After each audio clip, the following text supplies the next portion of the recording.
ജീവിതത്തിൽ മറ്റുള്ളവരാൽ അപഹാസ്യരായി മാറിയിട്ടുണ്ടോ? അല്ലെങ്കിൽ ഇൻസൾട്ടുകൾ ജീവിതത്തിൽ ഏൽക്കേണ്ടി വന്നിട്ടുണ്ടോ?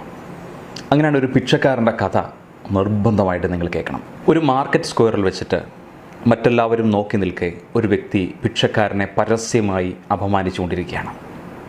എല്ലാവരും പറയുന്നത് നീ വലിയ ജ്ഞാനിയാണെന്നാണല്ലോ, പക്ഷേ എനിക്ക് നിന്നെ കണ്ടിട്ട് വെറും മണ്ടനായിട്ടാണ് തോന്നുന്നത്. മറ്റുള്ളവരോട് ഭിക്ഷ ചോദിച്ച് തെരുവിലുള്ള അനാഥരായ നായ്ക്കളെ പോലെ ജീവിക്കാൻ മറ്റുള്ളവരുടെ മുമ്പിൽ ഇരക്കുന്ന ഒരു എച്ചിൽ പട്ടിയാണ് നീ. നിനക്ക് വിവരവും ഇല്ല, പണവും ഇല്ല, നീ ജ്ഞാനിയുമല്ല, വെറും ഭ്രാന്തൻ, പിച്ചക്കാരൻ. മനസ്സിലായോ? നിനക്ക് മനസ്സിലായോ സാറേ? ഇത് പറഞ്ഞ് ആ പിച്ചക്കാരനെ അങ്ങ് ഭയങ്കരമായിട്ട് ചീത്ത വിളിക്കുകയാണ്. എന്നിട്ട് അയാൾ തള്ളിയിട്ടു. എന്നാൽ അയാൾ പറയുന്ന ഒന്നും ശ്രദ്ധിക്കാതെ പിച്ചക്കാരൻ അയാളുടെ കയ്യിലുണ്ടായിരുന്ന ഒരു കരിക്കട്ട കൊണ്ട് നിലത്ത് ഒരു ചിത്രം വരയ്ക്കാൻ തുടങ്ങി. ഈ അവഹേളനകൾക്ക് പിച്ചക്കാരൻ പ്രതികരിക്കാതായപ്പോൾ അധിക്ഷേപിച്ചിരുന്നയാൾ കുറേ ശഭാര വാക്കുകൾ പറഞ്ഞിട്ട് അങ്ങ് നടന്നുപോയി. ഇതെല്ലാം കണ്ടു നിന്ന ഒരാൾ ആ പിച്ചക്കാരൻ്റെ അടുത്ത് ചെന്നു. എന്നിട്ട് അയാളോട് ചോദിച്ചു, നിങ്ങൾ എന്താണ് അയാളോട് പ്രതികരിക്കാഞ്ഞത്? അയാൾ എന്തൊക്കെ വൃത്തികെട്ട വാക്കുകളാണ് ഉപയോഗിച്ചത്? നിങ്ങളതൊന്നും കേട്ടില്ലേ? നിങ്ങൾക്കിതൊരു അപമാനമായിട്ടൊന്നും തോന്നുന്നില്ലേ? നിങ്ങളൊരു ജ്ഞാനിയാണെന്നാണ് ഞാൻ വിശ്വസിച്ചിരുന്നത്.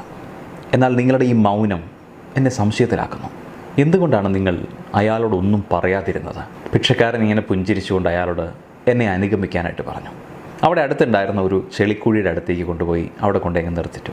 കുറച്ച് ചെളിയെടുത്ത് കയ്യിലിങ്ങനെ പിടിച്ചുകൊണ്ട് പറഞ്ഞു, നിൻ്റെ വസ്ത്രത്തിൽ ഞാൻ ഈ കയ്യിലുള്ള ചെളി തേക്കാൻ പോവാണ്. നിൻ്റെ വസ്ത്രത്തിലേക്ക് എൻ്റെ കയ്യിലിരിക്കുന്ന ഈ ചെളി വാരിത്തേക്കൂ. നിനക്ക് ബുദ്ധിമുട്ടാണെങ്കിൽ പറഞ്ഞാൽ മതി, ഞാൻ തേക്കാം. അത് കേട്ട് ദേഷ്യം തോന്നി അയാൾ മറുപടി പറഞ്ഞു, എന്നെ ഭ്രാന്താണോ? ഇത്രയും വൃത്തിയുള്ള എൻ്റെ വസ്ത്രത്തിൻ്റെ മേഖലയിൽ എന്തിന് ചെളി ഞാൻ വാരി ചുറ്റണം? വെറുതെ പറ്റിക്കുകയാണ് നിങ്ങൾക്ക് ഭ്രാന്തുമല്ലാണോ? എനിക്ക് താല്പര്യമില്ല അല്ലേ എൻ്റെ ഭിക്ഷക്കാരൻ? അങ്ങനെയെങ്കിൽ ഞാൻ എൻ്റെ വസ്ത്രത്തിൽ ഇത് തേച്ചുകൊള്ളാം. ഇതും പറഞ്ഞുകൊണ്ട് ഭിക്ഷക്കാരൻ ആ ചെളി അയാളുടെ ദേഹത്തേക്ക് വാരി തേച്ചു. നിങ്ങൾ എന്ത് ഭ്രാന്താണ് കാണിക്കുന്നത്? നിങ്ങൾ എന്താണ് ഉദ്ദേശിക്കുന്നത്? എനിക്ക് ഒരു പിടുത്തവും കിട്ടുന്നില്ല, എനിക്ക് മനസ്സിലാവുന്നില്ല. ഭിക്ഷക്കാരൻ അയാളോടായിട്ട് ഇങ്ങനെ പറഞ്ഞു, ഇന്നു മുതൽ നിനക്ക് ആരോടെങ്കിലും ദേഷ്യം തോന്നുന്ന സമയത്ത് മുന്നിൽ കാണുന്ന കല്ലുകൾ എനിക്കൊരു സഞ്ചിയിൽ കൊണ്ടിടണം. ചെറിയ ദേഷ്യമാണെങ്കിൽ ചെറിയ കല്ലും, വലിയ ദേഷ്യമാണെങ്കിൽ വലിയ കല്ലും എടുക്കണം. ആ കല്ലുകൾ സൂക്ഷിച്ചു വെച്ചതിന് ശേഷം കൃത്യം 1 മാസം കഴിയുമ്പോൾ എൻ്റെ അടുത്ത് കൊണ്ടുവരണം. നിൻ്റെ ചോദ്യത്തിനുള്ള ഉത്തരം ഞാൻ നിനക്ക് അപ്പോൾ പറഞ്ഞു തരാം. പിന്നെ ഒരു കാര്യം കൂടെ നീ ശ്രദ്ധിക്കണം. ഈ കല്ല് ശേഖരിക്കുന്ന സഞ്ചി ഒരിക്കലും താഴെ വയ്ക്കാൻ പാടില്ല കേട്ടോ. അതെപ്പോഴും നിന്നോടൊപ്പം ഉണ്ടായിരിക്കണം എന്ന് ഭിക്ഷക്കാരൻ പ്രത്യേകമായിട്ട് അങ്ങ് ഓർമ്മിപ്പിച്ചു. ഭിക്ഷക്കാരൻ പറഞ്ഞതനുസരിച്ചിട്ട് അയാൾ വീട്ടിലേക്ക് പോയി. ഈ 1 മാസമൊന്നും കാത്തിരിക്കേണ്ട സമയമൊന്നും വന്നില്ല. ഒരാഴ്ച കഴിഞ്ഞപ്പോൾ തന്നെ ഭയങ്കരമായ കല്ലുകൾ ബാഗിനുള്ളിലായി. ഭിക്ഷക്കാരനെ കാണാനായിട്ടെത്തി. താങ്കൾ എൻ്റെ ചോദ്യത്തിന് ഉത്തരം പറഞ്ഞു തരേണ്ട സമയം ഒരുപാട് അതിക്രമിച്ചിരിക്കുന്നു. എനിക്ക് ഇനിയും ഈ ഭാരം ചുമന്നുകൊണ്ട് നടക്കാനൊന്നും വയ്യ. അപ്പോൾ ഭിക്ഷക്കാരൻ ചോദിച്ചു, അങ്ങനെയെങ്കിൽ നീ എന്തുകൊണ്ടാണ് ഇതുവരെ ഇറക്കി വയ്ക്കാത്തത്? അയാൾ മറുപടി നൽകി, താങ്കളല്ലേ പറഞ്ഞത് സഞ്ചി താഴെ വയ്ക്കരുതെന്ന്.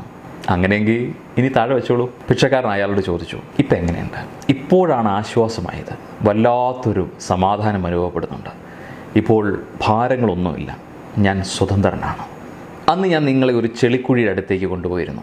എന്നിട്ട് സ്വന്തം ദേഹത്ത് ചെളി തെറിപ്പിക്കാൻ പറഞ്ഞിരുന്നു അല്ലേ? അന്ന് താങ്കൾ എന്നോട് ചോദിച്ചു, എന്തിനാണ് നമ്മൾ സ്വയം ദേഹത്ത് ചെളി വാരി എറിയുന്നത് എന്ന്.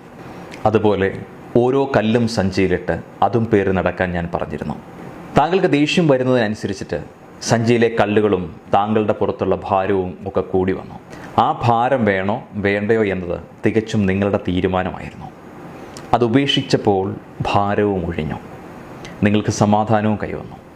അതുപോലെയാണ് ജീവിതത്തിൽ നമ്മൾ നേരിടുന്ന ഇൻസൾട്ടുകളും. മറ്റുള്ളവർ പറയുന്നത് വെറുതെ നമ്മളിലേക്ക് ഏറ്റെടുത്ത് നമ്മളുടെ മേലെ തന്നെ ചെളിവാരി എറിയണം. അതുപോലെ അവരോടുള്ള ദേഷ്യം നമ്മൾ മനസ്സിൽ കൊണ്ടു നടക്കുകയാണെങ്കിൽ ദിനം പ്രതി കല്ലിൻ്റെ ഭാരം കൂടുതൽ അനുഭവപ്പെട്ട പോലെ തന്നെ നമ്മുടെ മനസ്സിൻ്റെ ഭാരവും വർദ്ധിക്കും. അത് നമ്മളുടെ സമാധാനം ഇല്ലാതാക്കും. അങ്ങനെ നമ്മുടെ സമാധാനം ഇല്ലാതാക്കി ദേഷ്യത്തിൻ്റെ വിഴുപ്പ് നമ്മൾ ചുമക്കണം. ഇപ്പോൾ ഞാൻ ഈ പറഞ്ഞ കാര്യത്തിന് ഉത്തരമുണ്ടെങ്കിൽ ഞാൻ എന്തുകൊണ്ടാണ് അങ്ങനെ ചെയ്തത് എന്ന് നിങ്ങൾക്ക് മനസ്സിലാകും. ഭിക്ഷക്കാരൻ മെല്ലെ നടന്നുപോയി. എത്ര മനോഹരമായ വാക്കുകളല്ലേ! ഇതേപോലെ തന്നെ ഒരു ജർമ്മൻ തത്വചിന്തകനുണ്ട്, ഫ്രിഡ്രിച്ച് നീറ്റ്ഷെ.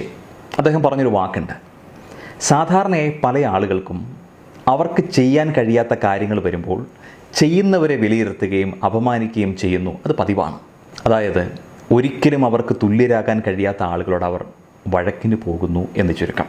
അതിൻ്റെ മറ്റൊരർത്ഥം എന്താണെന്ന് വെച്ചാൽ നിങ്ങൾക്ക് അസൂയാവഹമായ കഴിവുകളുണ്ട് എന്നാണ് അതിൻ്റെ അർത്ഥം. വിമർശനം ഒഴിവാക്കാൻ ഒരേ ഒരു വഴിയേ ഉള്ളൂ. ഒന്നും പറയരുത്, ഒന്നും ചെയ്യരുത്, അങ്ങനെ ഒരു കാര്യം നടന്നതായി പോലും നടിക്കരുത്.